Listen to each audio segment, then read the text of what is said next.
નમસ્કાર, દૂરદર્શન સમાચાર સાથે મિડ ડે ન્યૂઝમાં હું રિયા ઉપાધ્યાય પંડ્યા। આજના બુલેટિનમાં આપણે જોઈશું રાજ્યમાં ઠંડીની સ્થિતિ સાથે રાષ્ટ્રપતિ દ્રૌપદી મુર્મુ દ્વારા આજરોજ દેશના 53માં મુખ્ય ન્યાયાધીશને શપથ લેવડાવવામાં આવ્યા।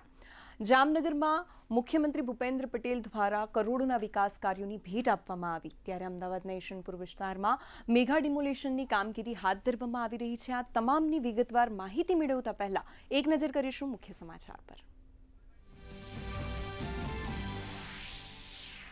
જામનગરમાં મુખ્યમંત્રી ભૂપેન્દ્ર પટેલે આપી 622 કરોડના વિકાસ કાર્યોની ભેટ।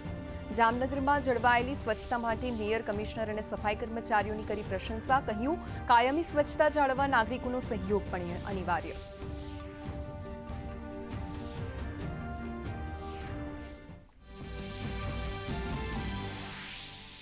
મુખ્યમંત્રીએ જામનગરમાં સૌરાષ્ટ્રના સૌથી લાંબા 4 લેન ફ્લાયઓવરનું કર્યું લોકાર્પણ અને નિરીક્ષણ। બ્રિજની નીચે 1200થી વધુ વાહનોના પાર્કિંગની સુવિધા। સ્થાનિકોને ટ્રાફિક જામથી મળશે રાહત, ઇંધણથી પણ થશે બચત।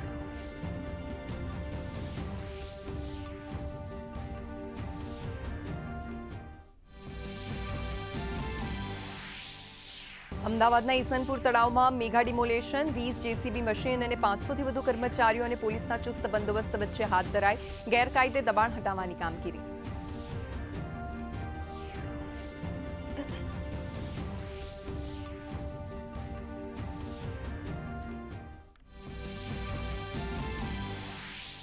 રાજ્યમાં ડાંગર, બાજરી, જુવાર, મકાઈ અને રાગીની ટેકાના ભાવે ખરીદી। 113 ખરીદ કેન્દ્રો પર 31 જાન્યુઆરી 2026 સુધી ચાલશે ખરીદી। બાજરી માટે 150 અને જુવાર માટે 50 ખરીદ કેન્દ્રોનું આયોજન।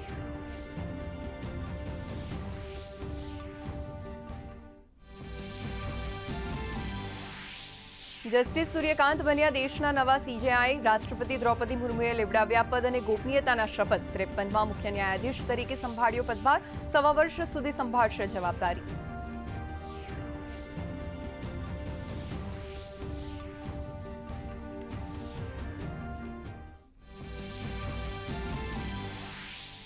જોહાનિસબર્ગમાં G20 સમિટ સફળતાપૂર્વક સંપન્ન। પ્રધાનમંત્રી નરેન્દ્ર મોદી સ્વદેશ પરત ફર્યા। અનેક રાષ્ટ્રાધ્યક્ષો સાથે કરી મુલાકાત। સમૃદ્ધ અને સ્થાયી વિશ્વના નિર્માણની આશા ઉપર મુકાયો ભાર।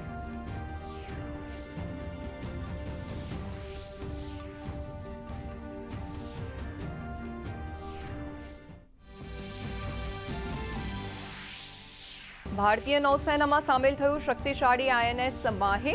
80%થી વધુ સ્વદેશી ઘટકો સાથે નિર્મિત યુદ્ધ જહાજ। દુશ્મનની સબમેરીનને નષ્ટ કરવામાં માહે નિભાવશે સાયલેન્ટ હન્ટરની ભૂમિકા।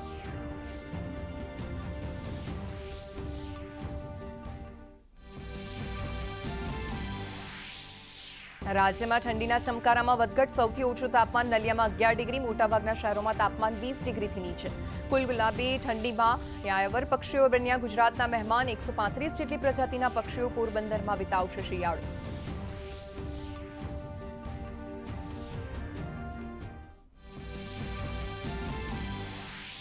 અઠવાડિયાના પ્રથમ દિવસે શેરબજારની હકારાત્મક શરૂઆત। BSE મિડકેપ સૂચકાંક ફ્લેટ। ભારતીય રૂપિયો ડોલરની સરખામણીએ 26 પૈસા મજબૂત। સોના ચાંદીના ભાવમાં 1000થી માંડીને 1300 રૂપિયા સુધીનો ઘટાડો।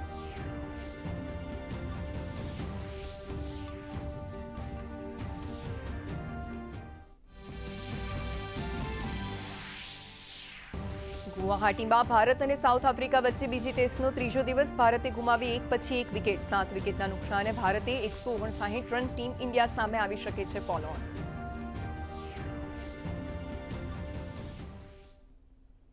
હવે જોઈશું સમાચાર વિગતવાર। મુખ્યમંત્રી ભૂપેન્દ્ર પટેલ સૌરાષ્ટ્રની મુલાકાતે છે। જામનગર ખાતે મહાનગરપાલિકા અને જિલ્લા વહીવટી તંત્રના 622.52 કરોડના ખર્ચે કુલ 69 વિકાસ કામોનું ખાતમુહૂર્ત અને લોકાર્પણ કરાયું હતું। મુખ્યમંત્રીએ કાર્યક્રમને સંબોધતા જણાવ્યું હતું કે પ્રધાનમંત્રી નરેન્દ્ર મોદીએ દેશના સૌથી સુખાકારીનો યજ્ઞ આદર્યો છે। છેલ્લા 3 દિવસમાં સૌરાષ્ટ્રને 1846 કરોડ રૂપિયાના વિકાસ કામોની ભેટ મળી છે। તેમણે ઉમેર્યું કે રાજ્યનો આર્થિક પાયો મજબૂત બન્યો હોવાથી હવે કરોડોના વિકાસ કામો ફટાફટ કાર્યવંત બનશે। આ પ્રસંગે સાંસદ પૂનમબેન માડમ, જિલ્લાના પ્રભારી મંત્રી અર્જુનભાઈ મોઢવાડિયા, શિક્ષણ રાજ્યમંત્રી રીવાબા જાડેજા, મેયર વિનોદભાઈ ખીમસુરિયા, જિલ્લા પંચાયત પ્રમુખ મહીબેન ગરસર સહિત અન્ય પદાધિકારીઓ અને મહાનુભાવો હાજર રહ્યા હતા। સૌરાષ્ટ્રના પેરિસ, છોટે કાશી એવા જામનગરમાં 622 કરોડ રૂપિયા એમ છેલ્લા 3 જ દિવસમાં 1846 કરોડ રૂપિયાના વિકાસ કામોની ભેટ મળી છે. માનનીય વડાપ્રધાનશ્રીએ જે વિકાસની રાજનીતિ શરૂ કરી છે એના કારણે આપણા બધાના મગજમાં આવ્યું છે અને એમણે કરી બતાવ્યું છે.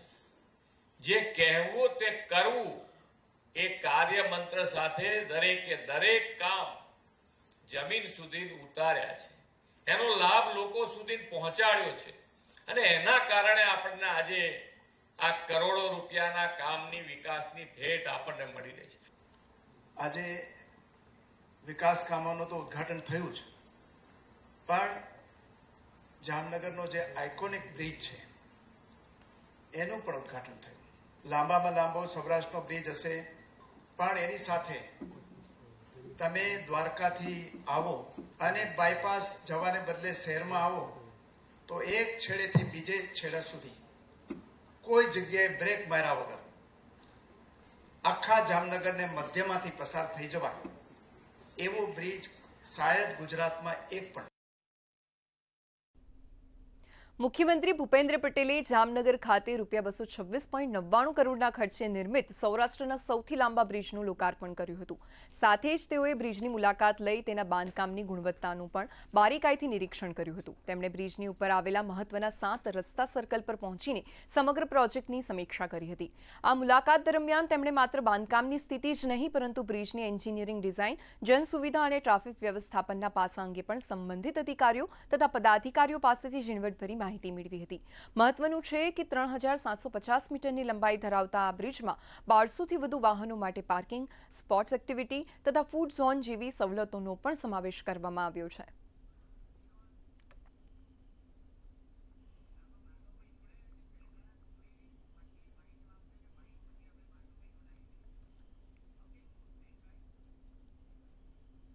અમદાવાદના પૂર્વ વિસ્તારમાં આવેલા ઈસનપુર તળાવ મેગા ડિમોલેશન કરવામાં આવી રહ્યું છે. ઈસનપુર તળાવમાં છેલ્લા અનેક વર્ષોથી દબાણો કરવામાં આવ્યા હતા, ત્યારે તમામ દબાણોને દૂર કરવા માટેની કાર્યવાહી આજે સવારે શરૂ કરાઈ હતી. 20 જેસીબી મશીન અને 500થી વધુ મ્યુનિસિપલ કોર્પોરેશનના કર્મચારીઓ અને મજૂરોએ ચુસ્ત પોલીસ બંદોબસ્ત વચ્ચે ડિમોલેશનની કાર્યવાહી હાથ ધરી છે, જેમાં 1000થી વધુ પાકા દબાણોને દૂર કરવામાં આવી રહ્યા છે.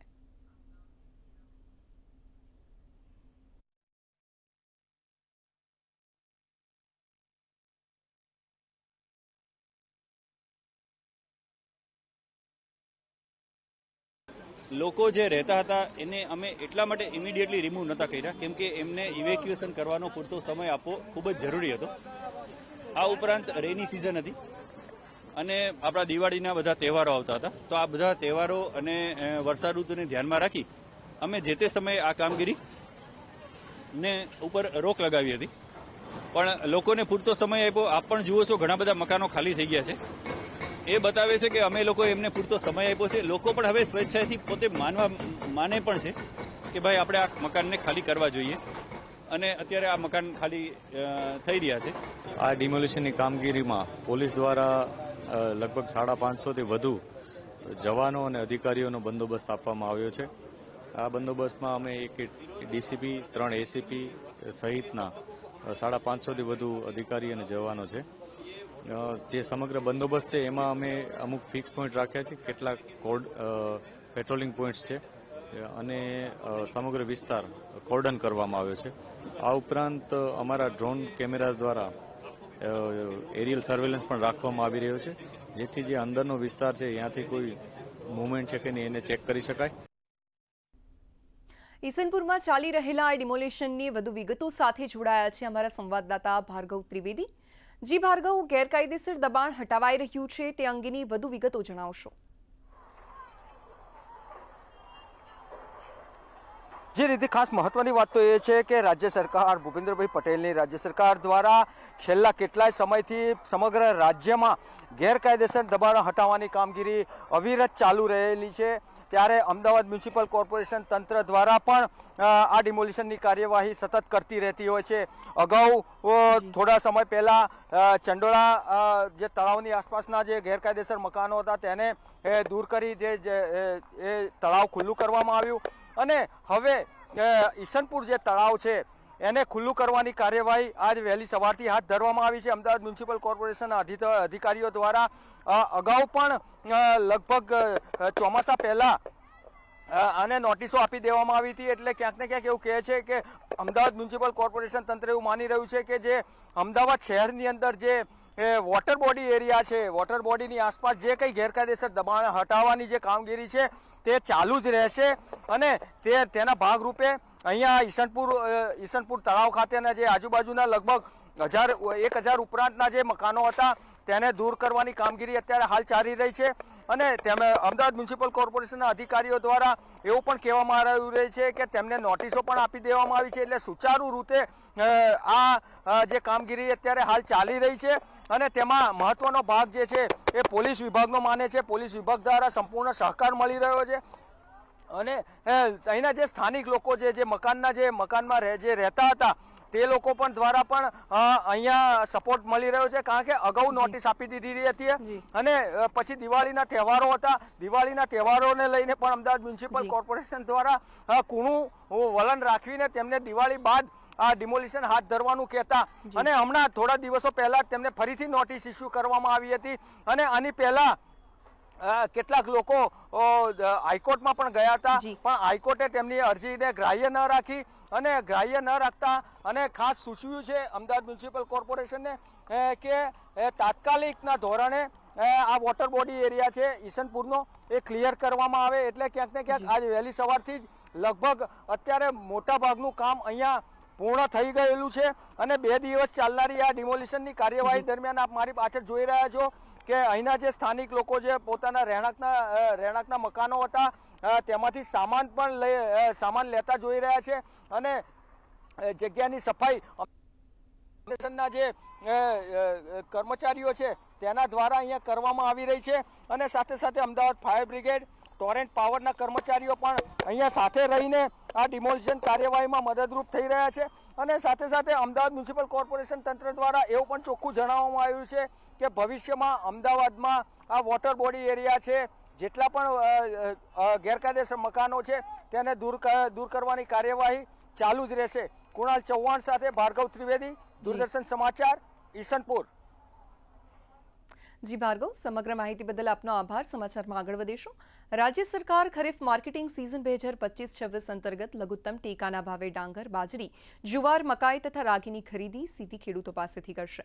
ડાંગર માટે પ્રતિ હેક્ટર 1500 કિલોગ્રામ ડાંગરનો જથ્થો નોંધણી થયેલા ધરતીપુત્રો પાસેથી ખરીદ કરવામાં આવશે. 24 નવેમ્બરથી આગામી 31 જાન્યુઆરી 2026 સુધી આ ખરીદી અન્વયે ડાંગર માટે રાજ્યભરમાં 113 ખરીદ કેન્દ્રો નિર્ધારિત કરવામાં આવ્યા છે. આ ઉપરાંત બાજરી માટે 150, જુવાર માટે 50, મકાઈ માટે 82 અને રાગી માટે 19 નિયત કેન્દ્ર પરથી ખરીદી થશે. કૃષિ મંત્રી જીતુભાઈ વાઘાણીએ જે ગઈકાલે જાહેરાત કરી કે 24 તારીખથી ખેડૂતો પાસેથી ટેકાના ભાવે ડાંગર, બાજરી, જુવાર, મકાઈ, રાગી જેવી સીધી ખરીદી કરશે. સાર્વત્રિક રીતે ગુજરાતના ખેડૂતોના હિત માટે ગુજરાત સરકાર માન્ય ભૂપેન્દ્રભાઈ પટેલના નેતૃત્વમાં જે ચાલી રહી છે અને કૃષિ મંત્રી જીતુભાઈ વાઘાણી સુચારુ ઢંગથી ખેડૂતોના હિત માટે એની વ્યવસ્થાઓ જે કરી રહ્યા છે એની ખુશી વ્યક્ત કરતા હું ખૂબ અભિનંદન આપું છું. દક્ષિણ આફ્રિકાના જોહાનિસબર્ગમાં યોજાયેલ G20 સંમેલનનું ગઈકાલે સમાપન થયું છે. પ્રધાનમંત્રી નરેન્દ્ર મોદી 3 દિવસના દક્ષિણ આફ્રિકાના પ્રવાસ બાદ સ્વદેશ પરત ફર્યા છે. G20 સંમેલનના 3જા સત્રમાં પ્રધાનમંત્રી નરેન્દ્ર મોદીએ ચેલેન્જ મોબિલિટી ગ્લોબલ ફ્રેમવર્ક તૈયાર કરવાનો પ્રસ્તાવ મૂક્યો હતો. આ સાથે પ્રધાનમંત્રી મોદીએ કહ્યું હતું કે એઆઈમાં પ્રભાવી માનવ નિરીક્ષણ અને પારદર્શિતાને સુનિશ્ચિત કરવામાં આવે તો હવે આગામી G20 સંમેલન અમેરિકામાં યોજાશે. તેની યજમાની આફ્રિકા દ્વારા અમેરિકાને સોંપવામાં આવી છે.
રાષ્ટ્રપતિ ભવન ખાતે જસ્ટિસ સૂર્યકાંતને આજે ભારતના 53માં મુખ્ય ન્યાયાધીશ તરીકે રાષ્ટ્રપતિ દ્રૌપદી મુર્મુએ હોદ્દો અને ગુપ્તતાના શપથ લેવડાવ્યા હતા. તેઓએ ગઈકાલે નિવૃત્ત થયેલા જસ્ટિસ ભૂષણ આર ગવઈનું સ્થાન લીધું હતું. આ અવસરે પ્રધાનમંત્રી નરેન્દ્ર મોદી, સંરક્ષણ મંત્રી રાજનાથ સિંહ, ગૃહમંત્રી અમિત શાહ, વિવિધ દેશોના મુખ્ય ન્યાયાધીશો, સુપ્રીમ કોર્ટના અન્ય ન્યાયાધીશો તેમજ ન્યાયાધીશ પરિવારના સભ્યો અને અન્ય ગણમાન્ય વ્યક્તિઓ આ કાર્યક્રમમાં ઉપસ્થિત રહ્યા હતા.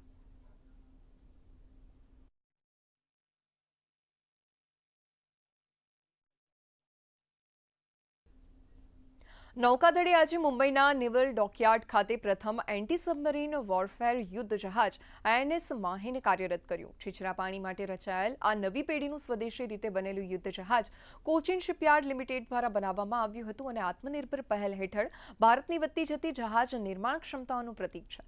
નવું યુદ્ધ જહાજ માહે 80%થી વધુ સ્વદેશી ઘટકો સાથે બનાવવામાં આવ્યું હતું.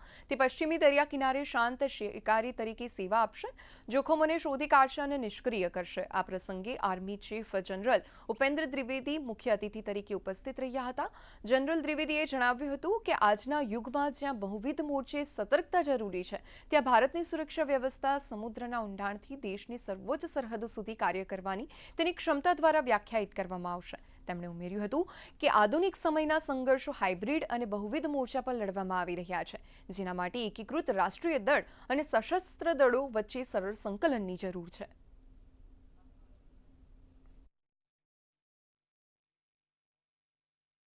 Today I am reminded that the strength of our armed forces lies in synergy. The sea, land and the skies form a single continuum of national security. And together the Army, Navy and Air Force form the trinity of India's strategic strength. In this age of multi-domain operations, our ability to act in concert from the depths of ocean to the highest frontier will determine the security and influence of our republic. We are an operation line in every domain, from Ladakh to the Indian Ocean, from information warfare to joint logistics. Op Sindoor was an apt example towards that synergy.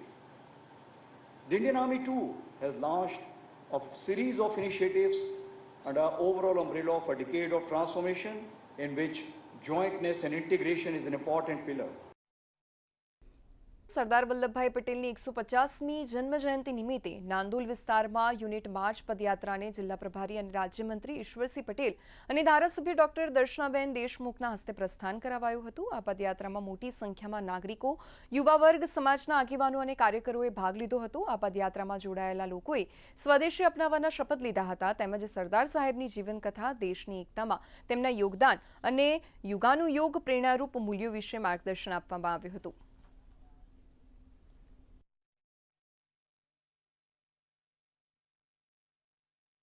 150મી જન્મજયંતિ જ્યારે મોદી સાહેબ ઉજવી રહ્યા ત્યારે 562 રજવાડાને એક કરીને અખંડ ભારત જે બનાવ્યું અને શ્રેષ્ઠ ભારત થયું છે, ત્યારે આ આપણી ભાવિ પેઢી પણ આ યોદ્ધાઓને ભૂલી ન જાય એને લઈને સમગ્ર દેશની અંદર જ્યારે યાત્રા નીકળી ત્યારે સાચી શ્રદ્ધાંજલિ એ જ કહી શકાય કે જ્યારે મોદી સાહેબે 182 મીટરની સમગ્ર વિશ્વની અંદર ઊંચામાં ઊંચી પ્રતિમા બનાવીને એ સાચી શ્રદ્ધાંજલિ કહી શકાય.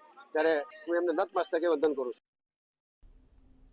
રાજ્યમાં SRIની કામગીરીમાં BLOનું કાર્યભારણ વધે નહીં તે માટે રાજ્ય સરકારે તમામ ધારાસભ્યોને કામગીરી કરાવવા જણાવાયું છે.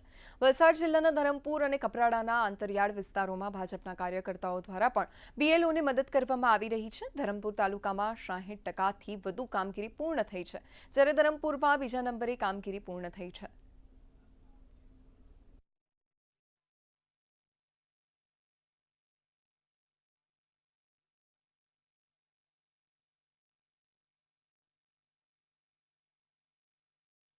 SIની કામગીરી ગુજરાતમાં ચાલી રહી છે.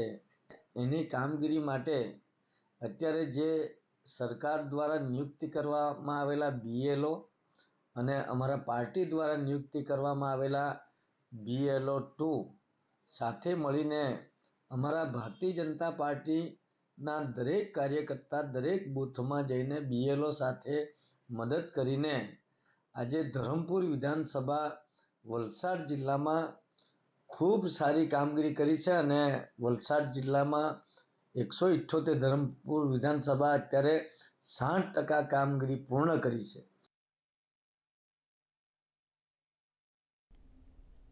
ગાંધીનગર સ્થિત આઈઆઈટી ખાતે ગત જાન્યુઆરી માસમાં ક્યુરિયોસિટી કાર્નિવલ 2025નું આયોજન કરવામાં આવ્યું હતું, જેમાં ગાંધીનગર નજીક આવેલ પાલજ ગામની પ્રાથમિક શાળાના આચાર્ય હિતેશ પટેલની 900થી વધુ સિક્કા કલેક્શન બદલ વર્લ્ડ વાઇડ બુક ઓફ રેકોર્ડમાં સ્થાન મળ્યું છે. પાલજની સરકારી પ્રાથમિક શાળાએ કલેક્શન કેટેગરીમાં પ્રથમ ક્રમાંક પ્રાપ્ત કર્યો હતો, જેની વૈશ્વિક કક્ષાએ વર્લ્ડ વાઇડ બુક ઓફ રેકોર્ડમાં નોંધણી કરવામાં આવતા આ શાળાને વર્લ્ડ રેકોર્ડમાં સ્થાન પ્રાપ્ત થયું છે. તેઓએ શિક્ષક, મિત્રો, વિદ્યાર્થીઓ અને ગામજનોને સહયોગની આ સિદ્ધિ પ્રાપ્ત કરી છે. આ ઉપરાંત પ્લાસ્ટિક અંગે જાગૃતિ અને તેનો વપરાશ ઘટાડવાના પ્રયાસો બદલ શૈક્ષણિક સંસ્થા કેટેગરીમાં આ શાળાની ક્લાઇમેટ ચેન્જ એવોર્ડ માટે પસંદગી કરવામાં આવી હતી. આકાશવાણી અમદાવાદ દ્વારા રવિવાર 23 નવેમ્બર 2025ના રોજ H D hall saint Xavier's college Navrangpura Ahmedabad ખાતે 67માં આકાશવાણી સંગીત સંમેલન 2025નું આયોજન કરવામાં આવ્યું હતું, જેમાં શાસ્ત્રીય અને સુગમ સંગીત બંને શૈલીના નિષ્ણાંત કલાકારોનો સંગમ જોવા મળ્યો હતો. આ સંમેલનમાં ઉપસ્થિત લોકોને અપ્રતિમ કલાત્મકતા અને ભાવપૂર્ણ સંગીત અને વાદન જીવંત સાંભળવાની તક મળી હતી. શાસ્ત્રીય સંગીત વિભાગમાં પ્રેક્ષકોને પંડિત નકુલ મિશ્રાનું મનમોહક તબલા વાદન, પંડિત મહેન્દ્ર ટોકેનું ભાવપૂર્ણ શાસ્ત્રીય કંઠ્ય સંગીત અને રફીક ખાનનું ઉત્કૃષ્ટ વાયોલિન વાદનથી મંત્રમુગ્ધ કર્યા હતા. આ કાર્યક્રમમાં હસમુખ પાટડિયા અને કુકુલ્યાણી કોઠાલકરની પ્રસ્તુતિઓ દ્વારા સુગમ સંગીતના સૂરો રેલાવાયા હતા.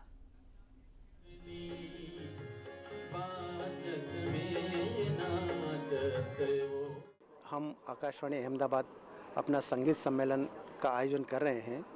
ये टोटल 24 स्टेट्स में नवंबर के महीने में रिकॉर्डिंग हो रहा है और आयोजित किया जा रहा है और इसका ब्रॉडकास्ट हम लोग करेंगे दिसंबर में. और ये कल्चर से जोड़ने का, संगीत से जोड़ने का एक प्रयास है. ये 67th एपिसोड है और कोरोना के बाद में ये पहला एपिसोड है. સુરતમાં ભારતનું સૌથી ઝડપી વિવિંગ મશીન લોન્ચ કરવામાં આવ્યું છે, જેની સ્પીડ 1200 RPM છે. આ હાઈ સ્પીડ ટેક્સટાઇલ મશીન છે, જેનો ઉપયોગ કાપડ બનાવવા માટે થાય છે અને તે 1 મિનિટમાં 1200 વાર ચક્કર પૂર્ણ કરી શકે છે. તેના લીધે કાપડ બનાવવાની ઝડપ અને ઉત્પાદકતામાં વધારો થાય છે.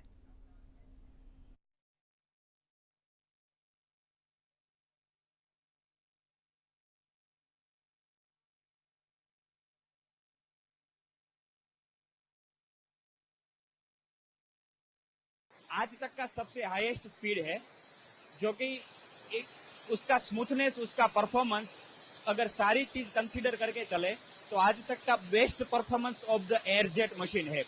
इसमें हम 10 डेनियर से लेके 1500 डेनियर तक का कोई भी यान चला सकते हैं.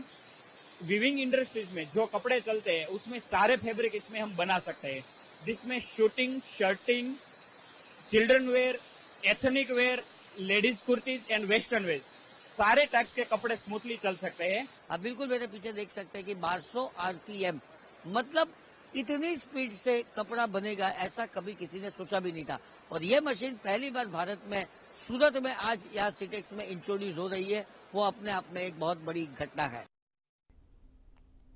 સાબરમતી રિવરફ્રન્ટ ઇવેન્ટ સેન્ટર ખાતે પૂર્ણ થયેલા ઇન્ટરનેશનલ બુક ફેસ્ટિવલ 2025 એ આ વખતે લોકપ્રિયતાનો નવો ઇતિહાસ રચ્યો છે. 11 દિવસમાં 8,21,000 લોકોએ મુલાકાત લીધી. અહીં 300થી વધુ પ્રકાશકોએ ભાગ લીધો હતો. શહેરના દરેક વય જૂથ માટે 3 વિશિષ્ટ ઝોન બનાવવામાં આવ્યા હતા, જેમાં બાળ સાહિત્ય, સર્જનાત્મક સત્રો, કાવ્ય વાચન, લેખકો સાથેની ચર્ચાઓ સહિત રજૂ કરવામાં આવ્યું હતું.